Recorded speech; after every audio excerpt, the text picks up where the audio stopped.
एवं भक्तान् मुक्तजीवानपि त्वं मुक्तापाङ्गैरस्तरोगांस्तनोषि तातृद्भूतस्पीदकारुण्यभूमा रोगात्पाया वायुगेहातिनाथवासाम्.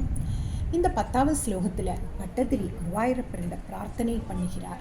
அவர் குருவாயூரப்பனை பார்த்து சொல்கிறார், ஓ குருவாயூரப்பா, இப்படி உன் பக்தர்கள் உயிர் இழந்தாலும் அவர்களுக்கு உயிர் பிழைக்கச் செய்கிறாய்.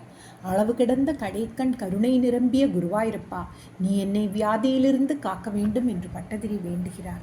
அப்படியே நாமும் குருவாயூரப்பன் மலரடிகளில் விழுந்து பிரார்த்திப்போம். ஆரோக்கியத்துக்கு வேண்டி. सर्वत्र गोविन्दनामसङ्कीर्तनं गोविन्द गोविन्द.